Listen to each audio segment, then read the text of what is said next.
반갑습니다. 요한일서 시간입니다. 잠깐 기도하고 시작하겠습니다.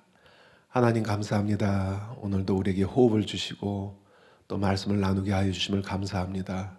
하나님 우리에게 빛을 비춰주셔서 주님을 아는 지식이 우리 안에 계속 차고 넘치게 하여 주시고 또 우리 삶 가운데 열매로 나타날 수 있도록 역사하여 주소서. 예수님의 이름으로 감사하며 기도합니다. 아멘. 오늘은 요한일서 2장 5절인데요. 하나님의 사랑이 성도 안에서 어떻게 온전케 되는가, 이 내용을 다루도록 하겠습니다. 개역개정에서 요한일서 2장 5절은 하나님의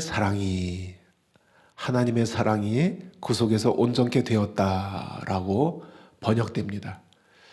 그런데 새 번역이나 공동 번역에서는 하나님의 사랑이 아니라 하나님을 사랑하는 것으로 번역되었습니다. 개역개정의 번역에서는 사랑의 주체가 하나님이고 성도들이 사랑의 대상입니다. 그런데 새 번역이나 공동 번역에서는 사랑의 주체가 성도들이고 그 대상이 하나님입니다. 두 해석 중에 어느 것이 합당한 것인지, 그리고 성도 안에서 사랑이 온전케 된다는 의미가 무엇인지 살펴보고 이어서 5절 전체 해석을 함께 살펴보도록 하겠습니다. 개역개정 먼저 읽고 우리가 시작하겠습니다. 2장 5절. 우리 같이 한번 읽어볼까요? 시작. 누구든지 그의 말씀을 지키는 자는 하나님의 사랑이 참으로 그 속에서 온전하게 되었나니 이로써 우리가 그의 안에 있는 줄을 아노라. 첫 번째로 하나님 사랑에 대한 해석. 이 구절의 해석이 있어서 어려운 점은 뭐냐면은 하나님의 사랑이라는 표현에 있습니다. 여기서 하나님의 소유격이 쓰였죠. 하나님의라는 소유격이 헬라어에서는 소유격이 여러 가지로 해석될 수 있습니다. 근데 크게 이 하나님의가 주어적 소유격일 경우에는 개역개정 번역처럼 주어가 하나님이 되는 거예요. 그래서 하나님이 하신 사랑이 되는 겁니다. 근데 이게 목적어적 소유격일 경우에는 하나님을 목적어처럼 번역합니다. 그래서 하나님에 대한 사랑, 하나님을 사랑, 그렇게 또 해석할 수 있어요. 이런 이유 때문에 한글 번역본 중에서 새 번역과 공동 번역은 이것을 목적어적 소유격으로 해석해서 번역했습니다. 그럼 우리 개역개정 읽었고요. 새 번역, 공동 번역 같이 한번 볼게요. 요한일서 2장 5절 같은 말씀인데 새 번역은 그러나 누구든지 하나님의 말씀을 지키면 그 사람 속에서 하나님께 대한 사랑이 참으로 완성됩니다. 이것으로 우리가 하나님 안에 있음을 압니다. 공동 번역이요. 그러나 누구든지 하나님의 말씀을 지키면 그 사람은 진실로 하나님을 완전히 사랑하고 있는 것입니다. 짱 사랑한다 그거죠. 이렇게 해서 우리가 하나님 안에 있다는 것을 알게 됩니다. 그렇다면 여러분 어느 번역이 맞는 번역일까요? 사실 이 5절 자체 안에서는 어느 것이 맞는 해석인지 판단이 불가합니다. 5절 자체 안에서는 이게 두 가지 중에 어떤 해석이 맞지? 알 수가 없어요, 도무지. 그래서 문맥 안에서 판단해야 합니다. 그럼 문맥 안에서 살펴보겠습니다. 첫 번째로 목적어적 소유격의 근거를 한번 살펴보겠습니다. 성도가 하나님을 사랑하는 근거. 목적어적 소유격이죠. 하나님을 사랑하는 거죠. 5절에서 사랑이 온전케 되었다는 표현은 그의 말씀을 지키는 것과 연결이 됩니다. 즉 그의 말씀을 지키는 자 안에서 그 사랑이 온전케 되었다고 말씀하기 때문에, 그렇다면 눈치 빠른 사람은 어떻게 성경을 연구할까요? 하나님의 말씀을 지키는 자와 그 사랑, 그의 사랑이 같이 연결되어 있기 때문에 눈치 빠른 사람은 하나님 말씀을 지킨다는 것과 사랑이 같이 있는 용례를 한번 찾아봐야겠다. 요한일서에서. 그렇게 방향을 잡겠죠.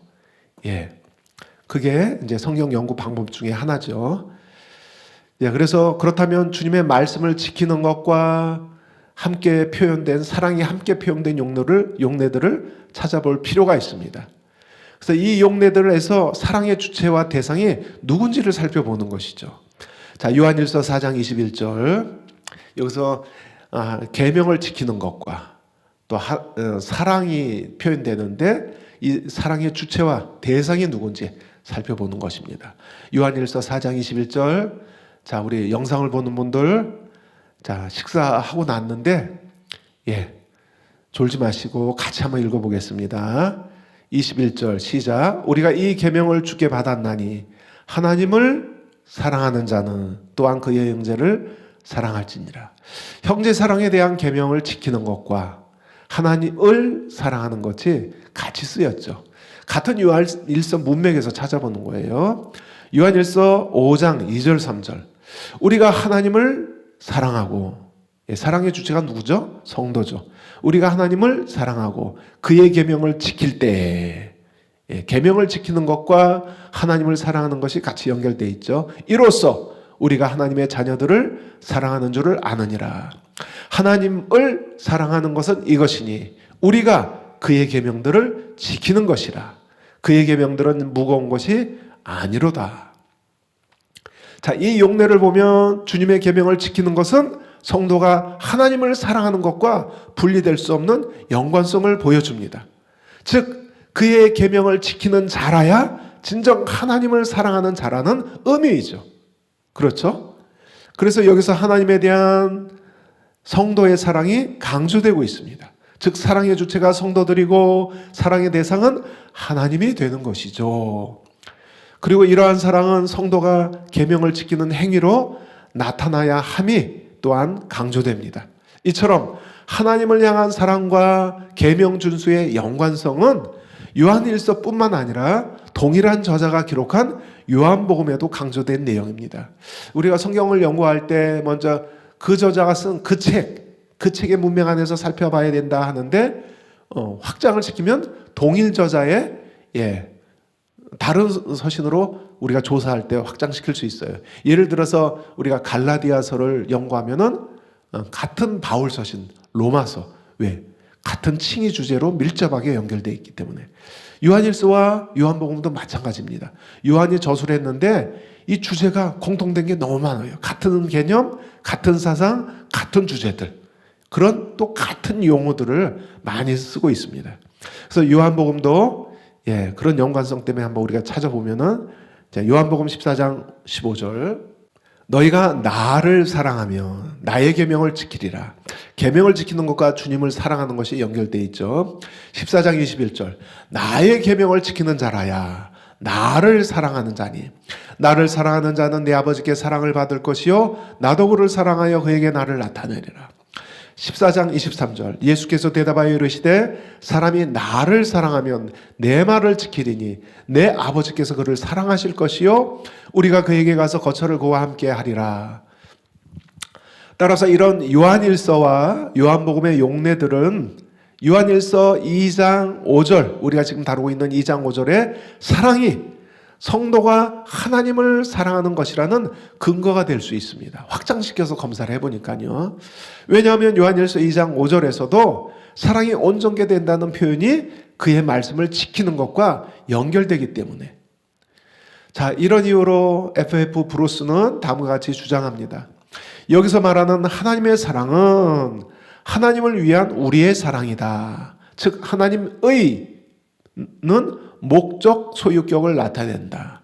하나님에 관한 우리의 지식은 우리의 순종을 통해 테스트를 받게 되는데 그것은 하나님을 향한 우리의 사랑이 완전하게 꽃을 피운 것이다. 그러나 요한일서에서 이러한 근거만 있는 것이 아닙니다. 그렇다면 다른 견해의 근거가 될 수 있는 구절들도 우리가 공정하게 살펴보아야 할 것입니다. 우리가 말씀을 연구할 때 주석 읽다가 비리 꽂혀서 바로 이거야 하고 성급하게 결론 내리면 안 됩니다. 다른 견해들도 타당한 근거가 있는지 다 살펴봐야 돼요. 그래서 우리 학장님도 설교 시간에 말씀하시잖아요. 뒤집기 씨름한다고. 이 견해로 취했다가 다시 뒤집어지고 그게 반복된다고. 그래 몇 번 반복한 다음에 정확한 해석에 도달하게 된다고. 그 과정이 너무 힘들다고 이렇게 표현하는데 이처럼 성경 해석에 우리가 올바른 해석에 도달하기 위해서는 다른 견해들을 공정하게 살펴봐야 돼요. 아, 이거야! 삘코 치는 거로 되는 게 아니라, 면밀히 살펴봐야 됩니다. 그리고 연구해야 됩니다. 그리고 기도해야 됩니다. 지혜를 달라고. 자, 2번. 그럼 다른 견해. 우리 목적어적 소유격을 살펴봤는데 주어적 소유격도 근거가 있어요. 주어적 소유격이 뭐죠? 하나님의 사랑이죠. 하나님이 성도를 사랑하시는 것. 자, 그 근거를 요한 1서 문맥에서 본 요한 1서 2장 5절의 내용과 용어가 똑같이 평행을 이루는 구절이 있어요. 그것이 4장 12절입니다. 따라서 4장 12절의 의미를 살펴봄으로써 2장 5절의 의미를 풀 수 있는 실마리가 될 수 있는 거죠. 왜? 두 구절이 평행을 이루고 있기 때문에, 용어나 개념에 있어서 똑같이 병행되고 있기 때문에 4장 12절을 풀어서 역으로 2장 5절을 풀어가는 거예요. 자, 그럼 어떻게 평행을 이루는지 보겠습니다. 그 표 한번 봐주시죠. 누구든지 그의 말씀을 지키는 자는, 이게 뒤에 가서 이제 설명하겠지만, 그의 말씀이 앞절에서 말한 그의 계명인데 이게 새 계명을 얘기하는 거예요. 사랑의 계명. 그러니까 그 사랑의 계명을, 사랑의 말씀을 지키는 자는, 근데 4장 12절에서 만일 우리가 서로 사랑하면, 이 조건이 똑같죠. 그렇게 되면 어떻게 된다고요? 2장 5절에서 하나님의 사랑이 참으로 그 속에서 온전하게 되었나니. 4장 12절에서도 우리가 서로 사랑하면 어떻게 된다고요? 그의 사랑이 우리 안에서 온전히 이루어지느니라. 같은 동사를 쓰고 있어요. 그것도 같은 완료형 동사를 쓰고 있어요. 그러나 이제 12절에선 분사형이기 때문에 좀 어미가 다른데, 이게 같은 완료형 동사예요. 텔레이오라는 같은 동사를 쓰고 있어요. 이처럼 같은 동사, 같은 완료형 시제, 같은 조건, 완전히 평행을 이루고 있어요. 자, 게다가 양 구절이 포함된 앞뒤 단락도 내용이 유사한 주제를 다루고 있습니다. 그럼 확장해서 앞뒤 단락까지 붙여서 한번 그 평행을 살펴볼까요? 자, 2장 2절에서 6절, 그 문맥을 5절이 포함된 2절, 6절 보니까 그는 우리 죄를 위한 화목제물이니 이렇게 시작합니다. 근데 4장 12절이 포함된 10절, 13절도 우리 죄를 속하기 위해 화목제로 그 아들을 보내셨으니 같은 표현으로 시작을 해요. 같은 화목제물. 그리고 2장 또 단락에서 우리가 그의 계명을 지키며, 이 조건이 4장에서 또 11절에서 우리도 서로 사랑하는 것이 마땅하도다. 이 사랑을 행해야 된다는 강조점이 똑같고요. 5절은 또 12절 평행을 우리가 살펴봤고, 이처럼 2장 5절과 4장 12절과의 연관성은 양 9절뿐만 아니라 또 양 9절이 포함된 단락의 같은 주제의 일치성을 통해서 그 연관성이 아주 분명하게 보인다는 거죠. 그렇다면 4장 12절에서 그의 사랑이 나오죠. 그가 누구예요? 하나님이죠. 하나님의 사랑이 주어적 소유격일까? 아니면 목적어적 소유격일까? 4장 12절에서 이걸 푸는 게 관건이죠. 2장 5절을 해석하기 위해서. 자, 4장 12절과 2장 5절이 너무 명백하게 평행을 이루고 있기 때문에. 자, 그러면 4장 문맥에서 보면 4장의 12절에 그의 사랑, 하나님의 사랑은 주어적 소유격으로 사용되었습니다. 12절의 근전 문맥이 명확하게 성도를 향한 하나님의 사랑을 묘사하고 진술하고 있기 때문에 그렇습니다. 그리고 이루어졌다 완료한 동사가 또 4장 17절, 12절뿐만 아니라 17절에서도 반복되는데, 여기서도 성도의 하나님에 대한 사랑이 아니라 성도를 향한 하나님의 사랑을 의미합니다. 4장 문맥에서. 그럼 그 표시를 한번 볼까요? 우리가 이제 4장 12절이 2장 5절과 평행을 이룬다 하고 있는데, 그러면 12절에 그의 사랑, 하나님의 사랑이 목적어적 소유격일까, 주어적 소유격일까, 문맥에서 뭘까 했는데, 자, 4장 12절 앞에 보세요. 10절부터 보겠습니다. 사랑은 여기 있으니 우리가 하나님을 사랑한 것이 아니요. 예, 그러니까 성도가 하나님에 대한 사랑이 아니요. 하나님이 우리를 사랑하사 우리 죄를 속하기 위하여 화목제물로 그 아들을 보내셨습니다. 누구의 사랑이에요? 우리를 향한 하나님의 사랑이에요. 다음 절 11절 사랑하는 자들아 하나님이 이같이 우리를 사랑하셨은즉 우리도 서로 사랑하는 것이 마땅하도다 하고 12절에 그의 사랑이 들어가요. 그러면 주어적 소유격이에요? 목적어적 소유격이에요? 문맥 안에서 너무 명확하죠? 주어적 소유격이죠. 지금 우리의 사랑이 아니요. 예, 우리가 하나님을 사랑한 것이 아니요. 하나님이 우리를 사랑하사 하고 시작해서 12절까지 쭉 이어지잖아요. 그의 사랑은 주어적 소유격으로서 하나님의 사랑을 문맥에서 분명하게 말하고 있는 거예요. 자, 이해가 되시죠? 근데 그의 사랑이 온전히 이루어진다는 표현이 그 뒤에 17절에서도 또 반복이 되고 있어요. 병행을 이루고 있어요. 거기서도 하나님의 사랑을 말하고 있습니다. 옆에 하나님이 우리를 사랑하시는 사랑을 우리가 알고 믿었노니 16절 보고 있죠. 하나님은 사랑이시라. 사랑 안에 거하는 자는 하나님 안에 거하고 하나님도 그의 안에 거하시느니라. 이로써 사랑이 우리에게 온전히 이루어졌다. 이렇게 표현하고 있습니다. 같은 동사. 예. 자, 이것을 통해서 4장 12절 예. 이 주어적 소유격임을 성도에 대한 하나님의 사랑을 나타낸다는 것을 살펴봤습니다. 따라서 이것과 평행을 이루고 있는 2절, 5절 또한 2장 5절 또한 주어적 소유격으로 볼 수 있는 강력한 근거로 작용하게 됩니다. 이 평행이. 그런데 이 주어적 소유격으로 볼 때 우리가 직면하게 되는 질문이 하나 있습니다. 하나님의 사랑은 항상 완전한 사랑인데 이것이 성도 안에서 온전해진다는 것이 무엇인가? 아직 성취되어야 할 것이 남은 불완전한 사랑처럼 보인다는 것이에요. 그러면 하나님의 사랑이 완전하지 않다는 것인가? 자, 이에 대해서 캐런 잡스가 다음과 같이 대답을 잘 했습니다. 이 진술은 하나님의 사랑은 온전하거나 완전하지 않고 인간의 관여에 따라 온전하거나 완전해진다는 의미로 해석해서는 안 된다.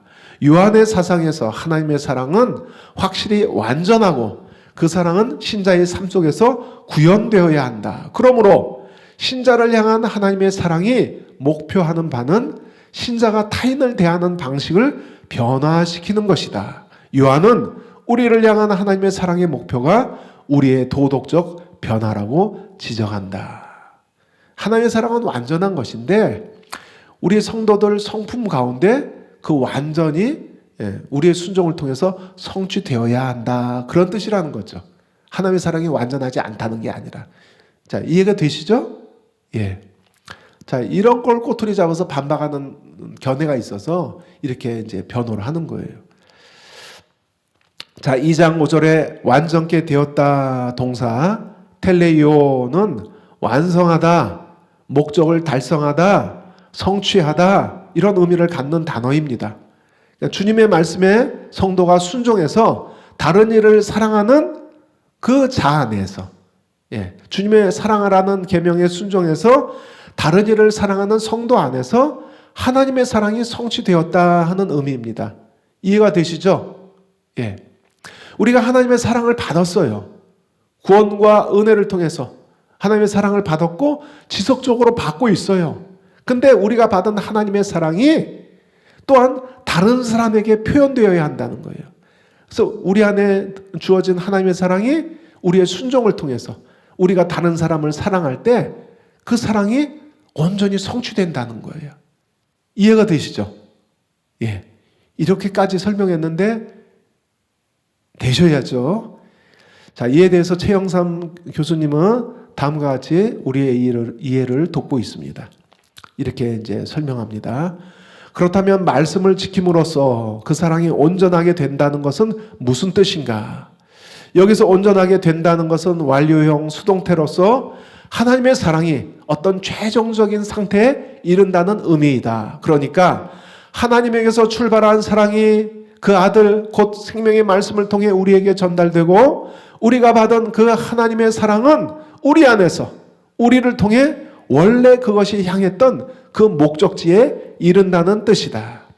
하나님의 사랑이 온전하게 된다는 이 주제는 요한일서의 후반부에서 더욱 분명하게 풍성하게 전개된다. 이제 4장에서 얘기하는 거죠. 여기서는 우리가 그 아들을 믿음으로써 받았고 그와의 사귐을 통해 그 안에 거하고 있는 그 사랑은 또한 우리의 행함을 통해 형제 사랑으로 이웃 사랑으로 이 세상 한복판에서 반드시 나타나야만 하는 사랑임을 기억하는 것으로 충분하다.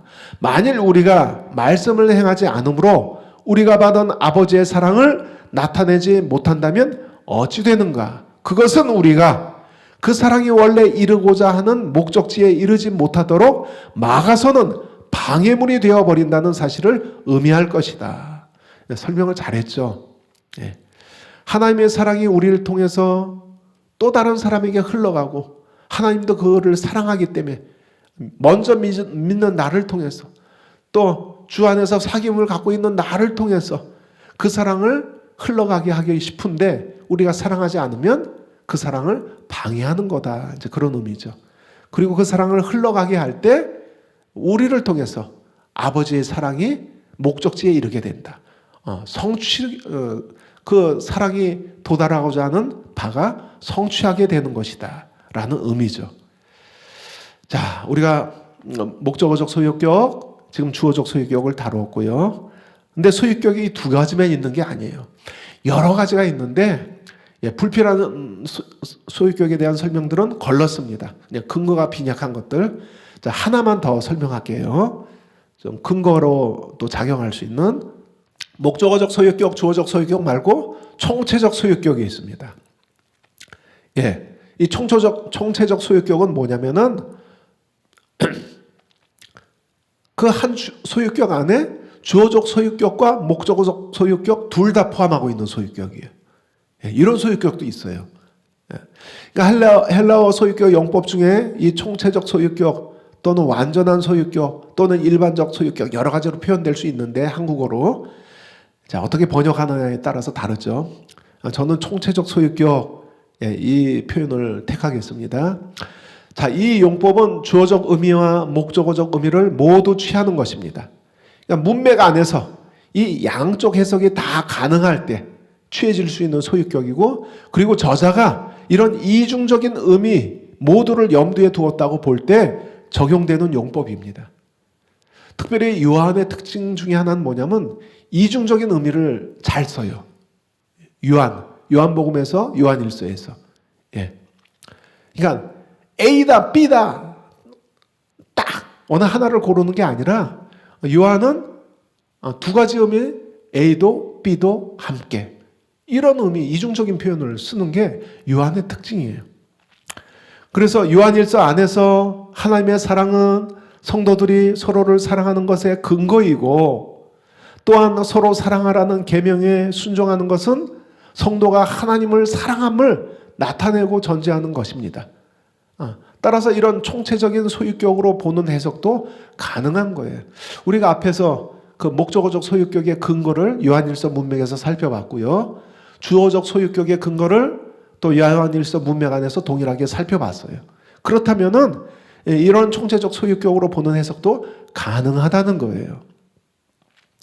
자, 이러한 총체적 소유격의 견해는 2장 5절을 해석의 어려움에 대한 매력적인 대안이 될 수 있습니다. 학자들이 막 피터지게 싸우죠. 목적어적 소유격이야. 아니야. 주어적 소유격이야. 막 서로 머리를 맞대고 싸우고 있는데 봐. 그렇게 싸울 필요 없어. 총체적 소유격이 하면 게임 끝. 그럼 게임 끝. 그래서 이 총체적 소유격이 매력적인 대안이 될 수 있습니다. 그러나 그럼에도 불구하고 우리가 살펴본 것처럼 2장 5절의 표현이 총체적 소유격이라고 분명하게 명백하게 입증하는 것은 어렵습니다. 가능성은 열려 있는데 이게 딱 증명해서 떨어지는 게 아니에요. 가능성은 있는데 자, 이보다 더욱 호소력 있는 해석이 우리가 살펴본 것처럼 2장 5절과 4장 12절에 분명한 평행에서 드러나는 것처럼 주어적 소유격으로 보는 것이 더 가능성 있는 해석입니다. 아까 우리가 살펴봤잖아요. 쓰는 용어와 개념이 평행을 이루고 같은 걸 뒤에서 또 반복하고 있어요. 요한이. 그리고 그 구절들이 포함된 단락도 같은 유사한 주제를 다루고 있어요. 같은 화목제물로 시작해서. 그러니까 앞에 쓴 걸 뒤에서 또 반복해서 쓰는 거예요. 표현만 약간 바꿨을 뿐이지. 그렇다면 이 두 구절이 같이 연결되어 있는데 이거부터 더 확실한 증거가 어디 있겠느냐 하는 것이죠. 그래서 뒤에서 주어적 소유격으로 분명히 얘기했으면 앞에서도 주어적 소유격으로 볼 수 있다는 것이죠. 자, 이거는 증명이 되잖아요. 입증이 되잖아요. 그래서 총체적 소유격도 참 매력적인 대안인데 이 분명한 증거 때문에 이쪽으로 더 해석이 기울어지는 거죠. 자, 우리는 이 세 가지 견해, 목적어적 소유격, 주어적 소유격, 총체적 소유격의 근거를 살펴봤습니다. 자, 각 견해들이 요한일서 안에서 합당한 근거를 갖고 있지만 우리가 살펴본 것처럼 주어적 소유격이 가장 개연성이 있는 해석이었습니다. 자, 지금까지 하나님의 사랑의 의미를 살펴봤어요. 소유격을 중심으로. 그리고 그 사랑이 성도 안에서 온전케 된다는 의미가 무엇인지 살펴보았습니다. 자, 이에 더 나아가서 5절 전체에 대한 주의를 통해서 더 온전한 이해에 도달하는 것이 우리에게 필요하겠죠. 이제 5절 전체를 한번 우리가 해석해서 살펴보겠습니다. 그래서 5절 전체를 같이 이해할 수 있는 그런 안목을 얻기 위해서 5절 전체를 보겠습니다. 두 번째로. 자, 2장 5절 다시 한번 읽어보겠습니다. 시작. 누구든지 그의 말씀을 지키는 자는 하나님의 사랑이 참으로 그 속에서 온전하게 되었나니 이로써 우리가 그의 안에 있는 줄을 아노라. 누구든지 그의 말씀을 지키는 자는 하나님의 사랑이 참으로 그 속에서 온전하게 되었다. 그리고 또 하나, 이로써 우리가 그의 안에 있는 줄을 아노라. 자, 5절은 반의 접속사 그러나로 시작합니다. 우리 개역개정 한글 성경에는 없는데 헬라어로 그러나로 시작합니다. 이것은 무슨 뜻이에요? 앞절의 내용과 반대의 내용을 가정한다는 것이죠. 그럼 앞절을 한번 읽어볼까요? 3, 4절을 붙여서 한번 읽어볼게요. 우리가 그의 계명을 지키면 이로써 우리가 그를 아는 줄로 알 것이요. 그를 아노라 하고 그의 계명을 지키지 아니하는 자는 거짓말하는 자요. 진리가 그 속에 있지 아니하되. 진리가 그 속에 있지 아니하되. 또는 진실성이 그 속에 있지 않다. 이렇게 이제 번역할 수도 있고요. 진리, 진실성, 신실함, 뭐 그런 뜻입니다. 5절의 앞구절들에서, 그러니까 3절, 4절에서는 하나님을 아는 것과 그의 계명을 지키는 것이 연결되어 있음을 보여줍니다. 그의 계명을 지키면 이로써 우리가 그를 아는 줄을 알 것이다. 성도가 하나님을 안다는 것은 어떻게 증명되는가? 3절에 의하면 우리가 그의 계명을 지킨다면 하나님을 알고 있다는 것을 우리가 인식하게 된다. 알게 된다. 그런 말씀이죠. 이처럼 하나님을 아는 것과 그의 계명을 지키는 것은 불가분리의 관계에 있습니다. 4절에서 요한은 하나님을 안다고 말하면서 그의 계명을 지키지 않는 것은 거짓말하는 자다 이렇게 폭로하고 있습니다. 그리고 5절은 그러나 시작하는 거예요. 4절은 하나님을 안다고 말하면서 계명을 지키지 않는 거짓말. 근데 5절은 그러나로 시작해서 반대로 그의 말씀에 순종하는 것에 대한 내용을 이어가고 있는 거예요. 여기서 그의 말씀은 앞에 3절, 4절에서 반복되어 쓰인 그의 계명의 변형입니다. 3절에서 그의 계명을 지키는 것, 4절에서 그의 계명을 지키는 것. 이게 지금 5절에서 그의 말씀을 지키는 거로 이렇게 계속 이어지는 거예요. 따라서 그의 말씀은 5절의 그의 말씀은 그 앞구절들의 그의 계명을 이어받는 표현입니다. 예.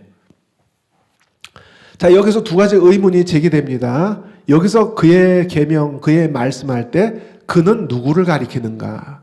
다음으로 여기서 그의 계명은 구체적으로 무엇을 의미하는가? 그의 말씀, 그의 계명은 구체적으로 무엇을 의미하는가? 첫 번째로, 예, 그는 누구를 가리키는가? 예, 또 싸워요. 예, 좀 안 싸우고 친하게 지내면 좋은데 또 싸워요, 학자들이. 그가 누군가? 이제 헬라어로 아우토스인데, 아우토스. 그가 누가? 그의 소유격으로 쓰면 아우투. 이 아우투가 누군가? 그가 하나님이라는 견해와 예수님이라는 견해로 나뉩니다. 예. 또 어떤 사람은 둘 다 하는 사람도 있고요. 자, 이처럼 여기서 그가 누군가에 대한 논쟁이 있지만은 이 대명사는 1절에 예수 그리스도를 받습니다. 예, 문맥 안에서 예수 그리스도. 예. 1절에 예수 그리스도가 2절에서 그는 아우토스로 이어지고 있어요. 저는, 기억개정은 저는. 그리고 이것이 3절과 4절에서 그의 계명, 아우투의 계명으로 이어지고, 예, 이 3절, 4절에 그의 계명이, 예, 대명사 그가 5절에서, 예, 3, 4절에 그의 계명이 5절에서 그의 말씀으로 변형되어 사용되었습니다. 그렇다면 그가 누구예요? 예수님이죠. 예, 예수님이에요. 따라서 대명사 그가 예수 그리스도임을 나타냅니다. 그렇다면 그의 말씀이란, 예, 포괄적으로 하나님 말씀 전체를 가리키는 게 아니죠. 그가 예수님이라면. 하나님의 말씀이라면은 포괄적인 하나님의 말씀으로 볼 수 있는데 그가 누구예요? 예수님이죠. 예수님의 말씀은 또 앞에 그의 계명을 이어받고 있는 표현이라고 그랬죠. 예, 그의 계명을 지키면 3절에서 4절에서 그의 계명을 지키면 또 이게 5절에 와서 그의 말씀을 지키면, 예, 계속 또 하나님을 안다는 것과, 예, 3, 4절, 5절이 같이 계속 개념적으로 연결되어 있어요. 그렇다면, 예, 그의 말씀은 하나의 말씀 전체의 포괄적인 의미가 아니라 예수님의 계명을 의미하는 거예요. 예수님께서 제자 공동체에게 주신 계명 또는 말씀을 가리키는 것이라는 거죠. 그러니까 훨씬 더 제한적인 의미다라는 것이죠. 자, 그래서 그가 누구인지 살펴봤습니다. 이제 두 번째로 그를 해결했으니까 그럼 그의 계명, 그의 말씀은 구체적으로 어떤 계명을 의미하는가? 예, 그의 말씀을 지키면 했는데 그의 말씀은 구체적으로 어떤 말씀, 어떤 계명을 의미하는가? 이제 두 번째로 살펴보겠습니다. 예, 그의 계명은 7절부터 새 계명이라고 정체를 드러내고 있습니다. 지금 우리가 5절 다루고 있죠? 예, 7절부터 새 계명으로 이제 표현됩니다. 근데 이 새 계명은 10절에서 형제 사랑에 대한 계명이라는 것을 밝히고 있습니다. 이 새 계명의 정체가 뭐예요? 예, 서로 사랑하라 하는 사랑에 대한 계명이라는 거예요. 이 요한일서에서 계명, 엔톨레, 계명은 뭐죠? 14번 사용되었는데, 근데 그 14번의 용례를 다 조사해 보니까 모두 이 계명이란 말은 모두 주님이 제자 공동체에게 주신 사랑의 계명이라는 거예요. 예. 이 요한일서에서 계명할 때 이 계명은 모두 주님이 제자 공동체에게 주신 사랑의 계명을 의미한다. 즉 새 계명을 의미한다라는 것을 봤어요. 그러므로 5절에 그의 말씀은 폭넓게 말씀 전체로 볼 수 있지만 문맥 안에서 사랑의 계명으로 제한을 받기 때문에 누구든지 그의 말씀을 지키는 자 할 때 5절에서, 예, 누구든지 그의 말씀을 지키는 자는 사랑의 계명을 지키는 자로 볼 수 있습니다. 예, 그래서 사랑의 계명을 지키는 자로 봐야 뒤에서 이어지는 그의 안에서 하나님의 사랑이 온전하게 되었나니라는 말을 이해할 수 있게 되는 거예요. 예, 그의 말씀을 지키면, 즉 사랑의 계명을 행하면, 서로 사랑하면 그 안에서 하나님의 사랑이 온전하게 되었나니, 이게 이제 이해가 된다는 거죠. 예. 앞에 그의 말씀이 사랑의 계명이어야만 뒤에를 이해할 수 있다는 거죠. 하나님의 사랑이 그를 통해서 성취되었다. 온전하게 되었다. 목적에 도달하다, 성취하다, 이게 그런 단어라고 그랬죠. 자, 최영삼 교수님은 이것을 이렇게 설명합니다. 이 계명은 또 3장 23절에서도 또 보여주는데요. 이 계명이란 단어를 3장 23절이 명확히 보여주는 대로 하나님의 아들을 믿으라. 믿으라는 은혜의 초청과 그 아들을 통해 나타난 아버지의 사랑으로 서로 사랑하라 하는 순종의 요구 둘 다를 가리킬 수 있다. 이 3장 23절에서 계명은 이 두 가지로 설명되는 거예요. 하나님의 아들을 믿는 것과 서로 사랑하라는 계명, 이 두 가지를 이 계명이라는 단어가 표현하고 있다는 거예요. 이제 계속 읽겠습니다. 하지만 좁은 의미로는 이게 넓은 의미고요. 하지만 좁은 의미로는 새 언약의 계명은 지금 2장 4절에서처럼 주께서 친히 명하신 서로 사랑의 요구를 특정해서 가리키는 것이다. 그래서 계명할 때 엔톨레 14번 용례를 다 조사해 보니까 그냥 다 사랑의 계명이에요. 사랑의 계명. 그래서 이제 2장 5절의 문맥 안에서는 이 사랑의 계명으로 좁은 의미로 특정해서 우리가 이제 해석할 수 있다. 그 의미죠. 자, 우리는 그의 계명이 문맥 안에서 무엇인지 살펴봤습니다. 그런데 이처럼 그의 계명을 지키는 것은 성도들이 주님 안에 거하는 것과 연결되어 표현됩니다. 자, 앞에서 그의 말씀을 지키면, 그의 계명을 지키면이 무슨 의미인지 우리가 해결했어요. 그리고 그 앞에서, 바로 그 앞에서는 그러면 그 사랑이 그 안에서 온전해진다가 무슨 뜻인지 해결했어요. 이제 마지막으로 그 계명을 지키는 것이 성도들이 주님 안에 거한다는 이제 표현으로 5절이 맞춰지는데, 자, 이 표현을 좀 면밀히 살펴보겠습니다. 자, 5절과 6절에 의하면 성도가 주님 안에 거하는 것을, 주님 안에 살고 있는 것을 무엇으로 알 수 있는가? 이 질문에 대한 답변으로 시작하겠습니다. 그럼 요한일서 2장 5절 6절 붙여서 한번 읽어볼게요. 자, 여러분도 한번 보세요. 같이 읽겠습니다. 시작. 5절. 누구든지 그의 말씀을 지키는 자는 하나님의 사랑이 참으로 그 속에서 온전하게 되었나니 이로써 우리가 그의 안에 있는 줄을 아노라. 뭘 통해서요? 6절 읽겠습니다. 그의 안에 산다고 하는 자는 그가 행하시는 대로 자기도 행할지니라. 자, 여기서 행하는 게 뭐예요? 사랑을 행하는 걸 의미하는 거죠. 자, 5절에서 사랑을 행함으로써 주님의 말씀을 지키는 것과 6절에서 그가 행하시는 대로 자기도 행할지니라 연결되어 있죠. 이처럼 주님 안에 거한다는 것은 주님이 주신 사랑의 계명을 지키는 것으로 나타납니다. 자, 이것은 사도 요한이 그의 서신 요한일서와 또 그가 기록한 요한복음에서도 동일하게 강조하는 아주 중요한 주제예요. 뭐예요? 사랑의 계명을 지키는 것이 하나님 안에 거하는 것. 니꼬로. 사랑 계명을 지키는 것 니꼬로 하나님 안에 거함. 이 개념, 이 주제가 요한일서 문맥에서 또는 요한복음에서 아주 중요한 주제로 강조되고 있다는 거죠. 자, 요한일서 그럼 문맥에서 또 살펴보겠습니다. 지금 2장 5절 6절에서 이것이 기록되어 있는 것을 강조되고 있다는 걸 살펴봤죠. 그럼 요한일서 3장 23절 24절. 자, 이거 같이 한번 읽어볼게요. 시작. 그의 계명은 이것이니 곧 그의 아들 예수 그리스도의 이름을 믿고 그가 우리에게 주신 계명대로, 여기서 계명이 또 나오죠. 계명대로 서로 사랑할 것이니라. 그의 계명을 지키는 자는 주 안에 거하고, 누가 주님 안에 거한다고요? 그의 계명을 지키는 자는 주 안에 거하고 주는 그의 안에 거하시나니 우리에게 주신 성령으로 말미암아 그가 우리 안에 거하시는 줄을 우리가 아느니라. 자, 요한일서 4장으로 가겠습니다. 4장 11절 13절. 사랑하는 자들아, 하나님이 이같이 우리를 사랑하셨은즉 우리도 서로 사랑하는 것이 마땅하도다.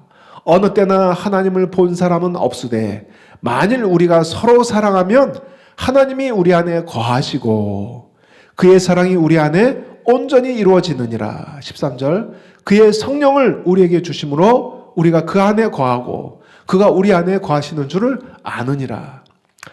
이처럼 우리는 주님의 계명을 지킴으로써 주님 안에 거하는 것입니다. 우리가 주님의 사랑을 행함으로써 주님 또한 우리 안에 거하시고 행하신다고 말씀하고 있어요. 이것은 예수님께서 요한복음 15장에서 포도나무 가지의 비유를 통해서 분명하게 가르쳐 주신 내용이에요. 요한복음에서도요. 그럼 요한복음 15장도 한번 살펴보겠습니다. 지금 이 아주 중요한 주제를 요한 1서에서 살펴봤는데, 자, 요한복음으로 넘어가서 요한복음 15장만 보겠습니다. 자, 요한복음 15장, 우리가 잘 알고 있는 그 유명한 포도나무 가지 비유죠. 예. 요한복음 15장 4절 5절 내 안에 거하라. 여기도 거한다는 단어가 똑같이 사용되고 있죠. 내 안에 거하라. 나도 너희 안에 거하리라. 가지가 포도나무에 붙어 있지 아니하면 스스로 열매를 맺을 수 없음 같이 너희도 내 안에 있지 아니하면 그러하리라. 나는 포도나무요 너희는 가지라. 그가 내 안에 내가 그 안에 거하면 사람이 열매를 많이 맺나니 나를 떠나서는 너희가 아무것도 할 수 없음이라. 자, 주님께서 내 안에 거하라 말씀하셨는데 어떻게 주님 안에 거할 수 있습니까? 주님 안에 거하는 구체적인 적용이 무엇입니까? 예, 예수님이 말씀하세요. 너희는 내 안에 거하라. 포도나무 가지가 포도나무에 붙어 있는 것처럼 너희는 내 안에 거하라. 명령형이죠. 근데 어떻게 해요? 예, 알겠습니다 했는데 그럼 어떻게 거하는 거지? 뭐가 예수님 안에 거하는 거지? 좀 모호하잖아요. 그것을 뒤에서 설명해요. 예수님 안에 거하는 게 구체적으로 어떻게 적용될 수 있는가? 예, 그것을 뒤에서 설명해요. 자, 그래서 예수님이 9절부터 구체적으로 어떻게 거하는 것인지 적용을 말씀하십니다. 요한복음 15장 9절 12절 같이 한번 읽어보겠습니다. 아버지께서 나를 사랑하신 것 같이 나도 너희를 사랑하였으니 나의 사랑 안에 거하라. 내가 아버지의 계명을 지켜 그의 사랑 안에 거하는 것 같이 너희도 내 계명을 지키면 내 사랑 안에 거하리라. 내가 이것을 너희에게 이름은 내 기쁨이 너희 안에 있어 너희 기쁨을 충만하게 하려 함이라. 내 계명은 곧 내가 너희를 사랑한 것 같이 너희도 서로 사랑하라 하는 이것이니라. 예. 내 안에 거하라 하는 4절의 명령은 이 단락에서 어떻게 설명이 됩니까? 9절 이하 단락에서 예, 내 안에 거하라 하는 명령은 여기서 사랑이라는 단어 하나가 더 들어갑니다. 예, 아가페. 근데 문장은 똑같아요. 명령형 문장. 예, 그래서 내 안에 거하라는 건 뒤에 가서 구체적으로 내 사랑 안에 거하라는 말로 다시 표현되는 거예요. 예. 헬라어로 보면 메인아테 너희는 거하라 명령형으로 먼저 시작해요. 예. 근데 사랑만 들어갔어요. 그 안에. 문장 배열은 똑같습니다. 단어들도 똑같고요. 4절과 9절이. 예. 그 표에 보이는 것처럼. 자, 내 안에 거하라. 나도 너희 안에 거하리라고 말씀하신 주님과 우리 성도와의 연합 관계는 이 단락에서 예, 주님의 사랑 안에 거하는 것으로 기술됩니다. 여기서 연합 관계의 전제가 사랑이라는 것을 알 수 있어요. 이처럼 내 안에 거하라 하는 4절 명령은 9절에서 내 사랑 안에 거하라로 구체화되었습니다. 그렇다면 또 우리가 더 구체적으로 질문할 수 있죠. 그렇다면 어떻게 주님 사랑 안에 거하는 것인가? 예. 이제 내 안에 거하라 그 구체적인 적용이 주님 사랑 안에 거하는 거라는 걸 알았어요. 그럼 우리는 여기서 멈출 수 없죠. 더 질문해야죠. 그럼 어떻게 주님의 사랑 안에 거하는 것이죠? 이 질문에 대해 10절에서 답을 주고 있습니다. 우리가 아까 함께 연결해서 읽어봤는데요. 10절만 떼서 다시 한번 읽어보겠습니다. 주님 사랑 안에 거하는 것이 어떻게 하는 것인지 10절 시작. 내가 아버지의 계명을 지켜서 그의 사랑 안에 거하는 것 같이 너희도 내 계명을 지키면 내 사랑 안에 거하리라. 10절에 의하면 주님의 사랑 안에 거하는 방법이 뭐예요? 바로 주님의 계명을 지키는 것입니다. 자, 이것은 하나님의 사랑이 자격 없는 우리 성도에게 은혜로 주어지는 것이라고 할지라도 그 사랑의 지속적인 향유는 그 사랑에 대한 우리 응답에 달려 있다는 것을 보여주고 있는 거예요. 처음 우리가 하나님을 먼저 사랑한 게 아니에요. 하나님과 원수된 관계였죠. 하나님이 먼저 우리를 사랑하셨어요. 그 사랑으로 인해 구원의 은혜를 받았어요. 하나님의 사랑이 출발점이에요. 그러나 이제 지속적인 관계 안에서 지속적인 사랑의 관계를 누리는 것은 우리 응답이 필요하다는 것이죠. 그래서 주님 사랑 안에 거하기 위해서 그의 계명을 지키는 응답이 필연적으로 우리에게 요구된다는 거예요. 근데 예수님께서 먼저 모범을 보여주셨습니다. 내가 아버지의 계명을 지켜서 그의 사랑 안에 거하는 것 같이 이 말씀처럼 우리도 예수님의 계명을 지킴으로써 그 사랑 안에 거하는 것입니다. 자, 예수님의 성부 하나님께 대한 순종은 십자가에서 절정을 이루는데 이것은 제자 공동체에게 주신 계명 또한 십자가 순종과 같은 특성을 암시하고 있다는 것을 보여주고 있습니다. 이처럼 예수님의 계명에 대한 순종이 예수님 안에 거하는 길입니다. 자, 우리는 4절부터 내 안에 거하라 말씀은 듣는 이에게 질문을 야기시킨다고 했죠. 어떻게 해요? 어떻게 거하는 거예요? 라는 질문에 대해 여기서 그의 계명을 지킴으로써 그 사랑 안에 거하는 것으로 독자에게 대답이 주어지고 있다는 것입니다. 그리고 내 계명을 지킴으로써 내 안에 거할 수 있다 했는데 이 계명의 정체는 아까 우리가 읽은 것처럼 12절에서 밝혀지는 바로 주님이 제자 공동체에게 주신 새 계명이에요. 내가 너희를 사랑한 것 같이 너희도 서로 사랑하라 하는 이 계명이다. 그러니까 이 사랑의 계명을 지킴으로써 우리는 주님 안에 거하는 거예요. 주님 사랑 안에 거하는 거예요. 자, 그리고 포도나무 비유에서 가지가 나무에 붙어 있어야 열매를 많이 맺는 것처럼 예수님 안에 거하여 풍성한 열매를 결실한다는 언급은 그 뒷단락에서 주님 사랑 안에 거하라는 명령의 단락에서도 평행을 이루고 있습니다. 요한복음 15장 5절 8절 나는 포도나무여 너희는 가지라 그가 내 안에 내가 그 안에 거하면 사람이 열매를 많이 맺나니 나를 떠나서는 너희가 아무것도 할 수 없습니다. 8절에서도 너희가 열매를 많이 맺으면 내 아버지께서 영광을 받으실 것이요 너희는 내 제자가 되리라. 포도나무 비유에서 가지가 붙어 있어야 열매를 많이 맺는다. 너희가 열매를 맺어야 아버지께서 기뻐하시고 내 제자가 되리라 했는데 자, 이 내 사랑 안에 거하라 하는 구체적인 적용의 단락에서도 또 이 열매가 강조되고 있죠. 15장 16절 17절 이제부터는 너희를 종이라 하지 아니하리니 종은 주인이 하는 것을 알지는 못함이라. 너희를 친구라 하였노니 내가 아버지께 들은 것을 다 너희에게 알게 하였습니다. 너희가 나를 택한 것이 아니요 내가 너희를 택하여 세웠나니 이는 너희로 가서 열매를 맺게 하고 또 열매가 항상 있게 하여 내 이름으로 아버지께 무엇을 구하든지 다 받게 하려 함이라. 자, 이러한 평행 내 안에 거하라 포도나무 비유는 뒤에서 내 사랑 안에 거하라 사랑의 계명을 지킴으로써 그것과 이 병행을 이루고 앞에 대한 단락에 대한 구체적인 설명으로 주어졌다라는 것을 보여주는 평행이에요. 자, 평행의 의미를 설명해 드렸습니다.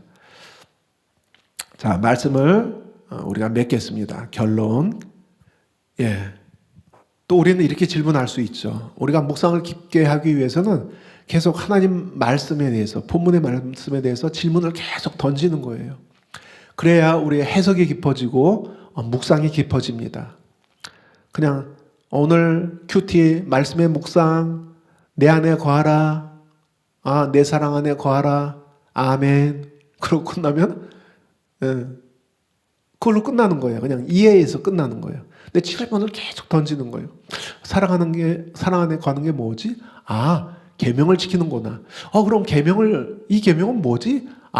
뒤에 가서 보니까 서로 사랑하라는 세 계명, 사랑의 계명이었구나. 그러면은 내가 주님 안에 거하기 위해서는, 거하는 자로 드러나기 위해서는 우리 교우들을, 이웃들을 사랑하는 삶으로 표현되어내는 것이구나. 그럼 이번 주는 어떻게 살아야지? 이 사랑을 어떻게 적용하지? 그러면서 말씀이 우리 삶 가운데 체화되는 거예요. 열매를 맺는 거예요. 자, 열매를 맺는 것이 오늘 포도나무 비유의 목적이잖아요. 그 열매를 보고 아버지께서 영광을 받으시고 너희가 내 제자가 되리라. 진정한 제자. 근데 뒤에 가서는 이 사랑을 우리가 지키게 될 때 난 더 이상 너희를 종이라 하지 않고 나의 벗이라, 친구라 하겠노니. 뭐예요? 이 사랑을 행하는 것은 그렇게 주님과 친밀한 관계로, 더 발전된 단계로 나가게 된다는 것을 보여주고 있습니다.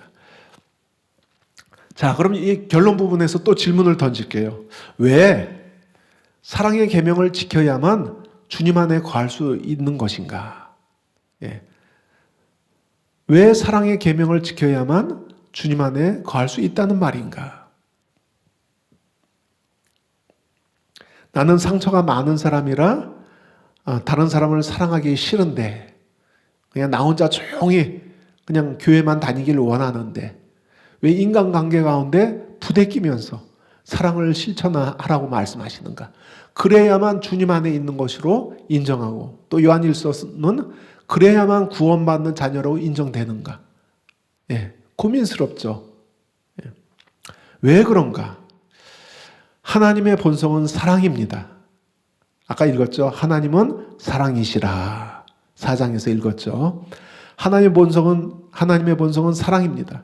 따라서 사랑을 행하지 않는 자가 하나님과 연합할 수 없습니다. 하나님 본성에 합당하지 않는 본성, 즉 주님의 성품과 충돌하는 마음과 삶을 가지고는 주님과 하나 될 수 없기 때문입니다. 어떻게 내 안에 거하라, 나는 너희 안에 거하리라. 이게 연합을 이루는 거잖아요. 근데 주님 성품이 사랑인데 이 사랑을 행하지 않고 어떻게 주님이 내 안에 거하고 나는 주님 안에 거하는 연합 관계를 이룰 수 있단 말이에요. 주님 본성에 벌써 충돌을 일으키는데 안 되는 거예요. 사랑을 행함으로써 하나님의 본성을 우리 안에 공유할 때 비로소 하나님과 하나가 될 수 있는 거예요. 하나님 안에 거하는 자가 될 수 있고 그럴 때 우리 안에 성령께서 편안하게 내주하실 수 있는 거예요. 그게 하나님의 본성이기 때문에. 요한복음 15장 11절에서 주님의 사랑 안에 거하기 위해 계명을 지키라는 그렇게 말씀하신 이유가 제시됩니다. 아까 읽었죠.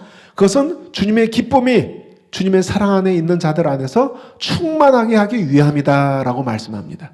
이처럼 충만한 주님의 기쁨은 사랑의 계명을 지켜서 그 사랑 안에 거하는 자들에게 주어지는 은혜라는 거예요.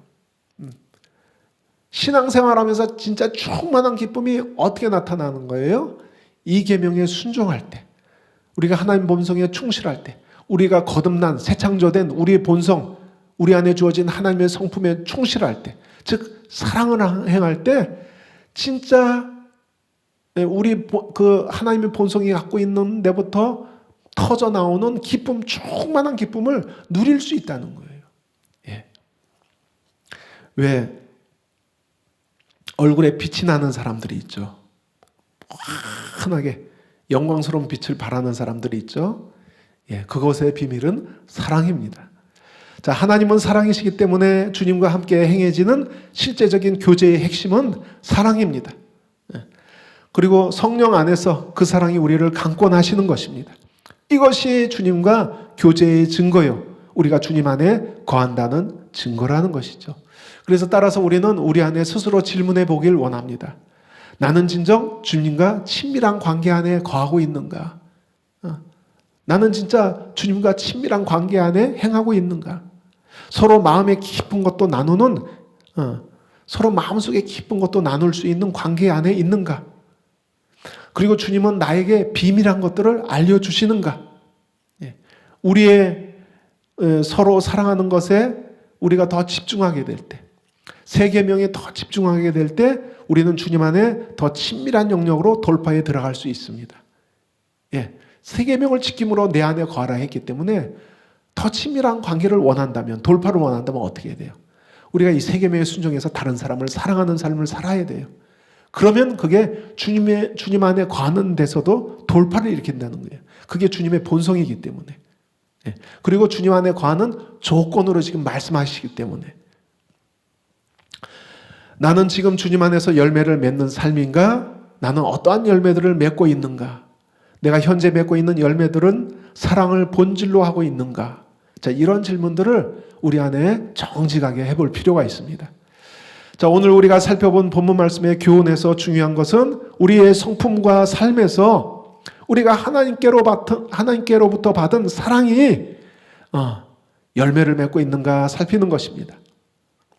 그 열매를 보고 진짜와 가짜가 드러나기 때문에 주님께서도 그 열매를 보고 그 나무를 안다. 그 열매를 보고 그 나무를 판단할 것이다 말씀하셨어요. 서로 사랑하라는 주님의 계명에 순종하는 자만이 진정 주님을 아는 자라고 말씀하십니다. 주님을 안다고 하면서 그 계명을 지키지 않는 자는 거짓말하는 자라고 폭로하기 때문에 그렇습니다. 그리고 주님께 받은 사랑을 알고 깨닫는 자는 더욱 주님을 사랑하게 되어 있어요. 그렇죠? 우리가 어떻게 막 쥐어짜서 나는 주님을 사랑할 거야, 주님을 사랑할 거야 막 쥐어짠다고 돼요, 안 돼요? 안 돼요. 저도 해봤어요. 안 돼요. 그런데 어느 때 우리가 주님께 깊은 사랑을 드릴 수 있게 돼요? 내가 받은 사랑을 깊이 깨닫게 될 때, 그리고 그 사랑에 감격하게 될 때 우리 마음이 승복해서 주님을 더 사랑하게 되는 거예요. 그래서 아까 주어적 소유격 하나님의 사랑이라고 그랬죠. 내가 하나님께 받은 사랑, 나를 사랑하신 하나님의 사랑을 깊이 깨닫고 거기에 승복하게 되고 감격하게 될 때 주님을 더 사랑하게 됩니다. 근데 그 사랑은 필히 다른 성도들을 사랑하는 것과 또 필연적으로 연결되어 있어요. 분리가 안 돼요. 예. 하나님을 사랑하는 것은 또 다른 성도들을 사랑하는 것으로 나타나요. 그래서 우리는 계속 질문을 던지는 거예요. 오늘 하루 또 이번 주일 동안 나는 어떤 사랑을 실천하였는가? 주님의 사랑이 나의 마음과 삶 가운데 어떻게 역사하고 있고 어떻게 온전히 성취되고 있는가? 아까 사랑의 계명을 지키면 하나님의 사랑이 너희 안에 온전케 되었나니 라고 말했는데 그 사랑이 나를 통해서 성취되고 있는가? 그 목적에 도달하고 있는가? 이 질문을 우리 스스로 계속 해야 할 것입니다. 이 질문에 대해 예스라고 우리가 대답한다면 우리는 진실로 주님 안에 거하는 자로 살고 있다고 담대히 말할 수 있을 것입니다. 자, 마치겠습니다. 예, 기도하고 마치겠습니다. 다음 과제를 우리 학생들에게 드릴 순서가 된 것이죠. 예.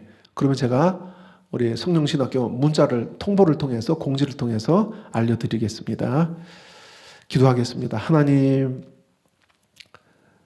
받은 사랑이 우리 안에 더 깊은 깨달음으로 계시되게 하여 주소서. 날마다 그 사랑을 먹고 마시고 자라는 친밀한 교제 안에서 자라가는 우리 되게 하여 주소서.